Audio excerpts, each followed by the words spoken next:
지금부터 이제 개장을 함께 해줄 분 또 소개를 해드리겠습니다. 헤르메스 스타 하창원 본부장 나와 계십니다. 안녕하세요. 안녕하십니까. 네.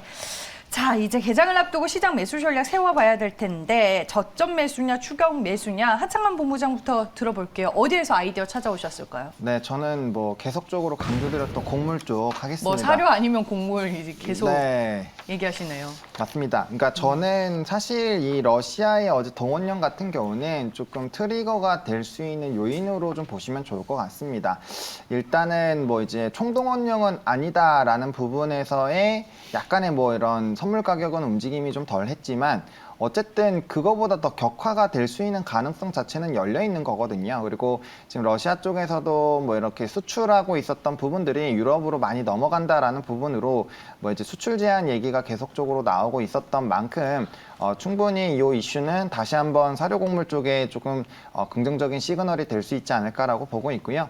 원론적으로 계속 말씀드리는 거는 이런 이슈들 빼고도 계속적으로 좀 강조드리는 거는 기후변화가 워낙 심각하다라는 겁니다. 그래서 작황이 좀 어려운 상황이고 지금 이제 뭐 이런 수요에 대한 부분들이 조금은 영향이 있을 수도 있겠지만 먹는 부분에서는 수요단에서 그렇게 큰 흔들림은 없을 것 같거든요. 그래서 작황 부분에서의 계속적인 움직임이 나올 수 있고 관련된 테마들 중에서 사실 사료곡물 쪽은 시세가 한번 분출된 이후에 계속적으로 주가의 좀 위치 에너지가 낮아진 상황에서 뭐 단기 급등들은 제가 이전에도 말씀드린 이후로도 한 두어 번 정도 나왔는데 이번에도 좀 그럴 가능성이 충분히 있습니다. 위치 에너지 충분히 좀 낮아진 상황에서 또 한 번 슈팅이 나올 수 있는 트리거가 될 수 있는 상황이고 시장 자체가 어려우면 결국에는 뭐 정책적인 부분들 뭐 앞서 얘기해 주신 뭐 로봇이라든지 뭐 이런 쪽에 대한 정책적인 부분들 UAM 관련된 부분이라든지 아니면 이렇게 이슈가 되는 쪽으로 분명 수급 쏠림이 나올 수가 있습니다. 그래서 시간에서 조금 상승력이 높게 나왔었던 부분들이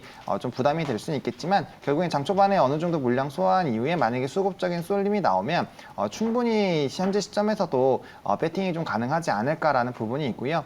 또 보호무역주의가 계속적으로 좀 강화가 되고 있는 상황입니다. 그래서 이런 흐름들이 계속적으로 누적이 되고 있다라는 거는 결국에 앞으로 유통량들이 좀 줄어들 수 있고 그에 따라서 이제 뭐 곡물단으로부터 시작해서 뭐 돼지고기, 육개까지도 이런 순환매 흐름 나올 수 있고 결국에는 가장 큰 수위는 음식료가 볼 겁니다. 그래서 이쪽 테마를 보시고 계신 분들은 음식료까지 최후의 그런 흐름으로 조금 포트를 설정을 해놓으시면 충분히 좀 괜찮지 않을까라고 보고 있고요.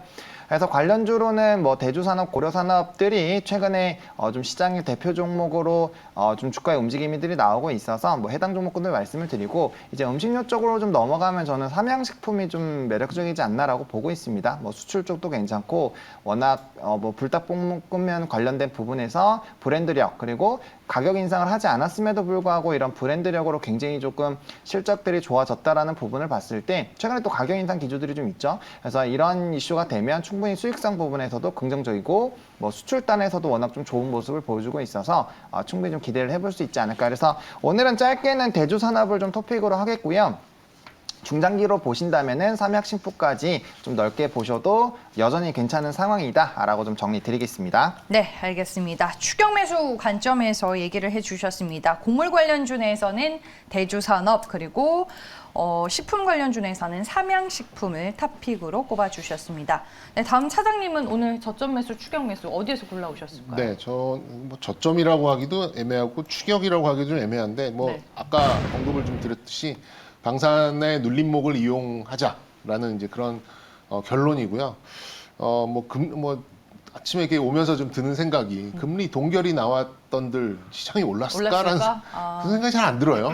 지금은 어쨌든 이 위험 자산에 대해서 이 회피 심리가 굉장히 좀 심한 단계다 보니까 뭐 지금 빅 스텝이냐 자이언트 스텝이냐 울트라 스텝이냐 뭐 지긋지긋합니다만 그게 크게 중요하지 않은 그런 상황이고 오히려 지금은 직관적으로 거래 대금이 굉장히 좀 중요한 이제 그런 상황인데 이거는 뭐 11조, 12조 이렇게 나오는 거는 정말 뭔가를 팔아야 뭔가가 오를 수 있는 그런 시장이다 보니까 어떤 한 종목에 이렇게 좀 짝사랑에 빠지시는 일이 없어야 돼요. 뭐 오히려 이제 중장기로 난 이 종목을 모아가겠다 뭐 이런 거면 좀 다른 시각이겠습니다만 이 종목이 좀 하락을 하면 뭐 과감하게 뭐 손절을 친다거나 뭐 좀 비중을 줄인다거나 이런 것들이 어느 때보다도 좀 필요한 그런 시점이라고 좀 들어서 그런 좀 잡다한 생각이 좀 많이 좀 들었어요.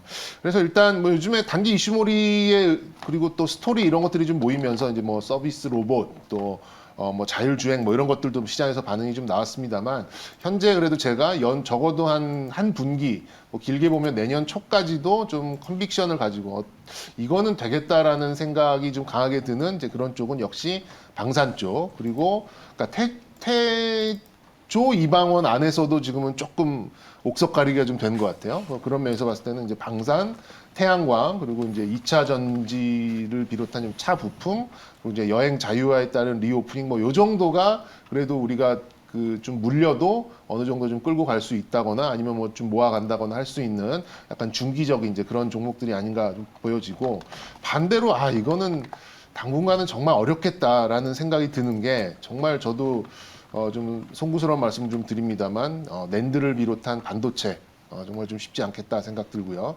바이오 그다음에 또 환율이 이렇게 올라가는 상황에서 금융주 좋을 일 없고 원료단 이렇게 높은 상황에서 석유화학주 좋을 일 없고 그리고 이 성장률에 심하게 타격을 주는 이제 금리가 인상하는 상황에서 이제 밈 주식으로 볼 수 있는 뭐 게임과 메타 뭐 이런 쪽이 강세로 갈 가능성이 그렇게 좀 높지 않다라는 차원에서 이런 것들을 좀 제하고 나면 그나마 이제 보이는 것들이 이제 아까 말씀드렸었던 이제 몇몇 종목들이라고 좀 도출을 좀 할 수 있을 것 같고요.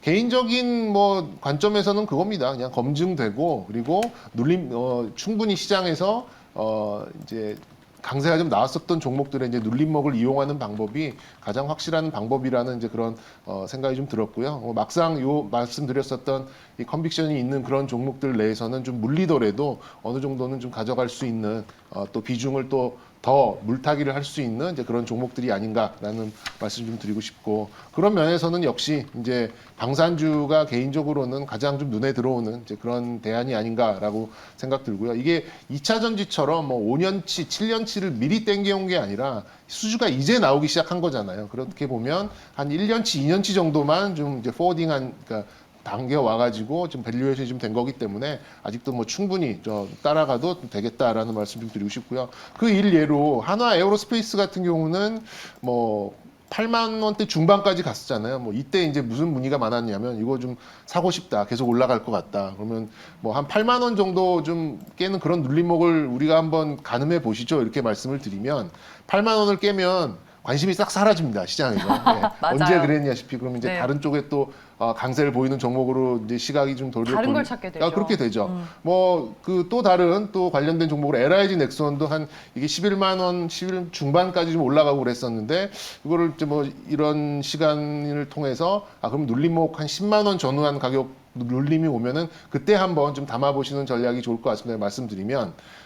막상 그 가격이 오면 절대 사시는 분들이 잘 없으시더라고요. 그래서 저는 요 타이밍이 정말 방산주를 담고 싶으셨던 분들한테는 좀 적기의 타이밍이 아닌가. 뭐 아까 말씀드렸듯이 DX 코리아 박람회도 있고 또 추가 수주에 대한 가능성이 좀 올라오는 수주를 바라보는 종목들 중에서 수주가 계속해서 나올 가능성이 높아지는 그런 구간만큼 좋은 시기는 없다라고 생각 들거든요. 그런 면에서 방산주를 좀 담지 못하셨던 분들 같은 경우는 요 시점이 저는 굉장히 좀 적기라고 좀 바라보고 싶고 그런 면에서는 뭐 대표성 있는 이제 두 종목 한화 에어로스페이스, LIG 넥스원 관련된 종목들 뭐 지속성 있게 좀 보셨으면 좋겠다라는 말씀으로 좀 결론 짓도록 하겠습니다.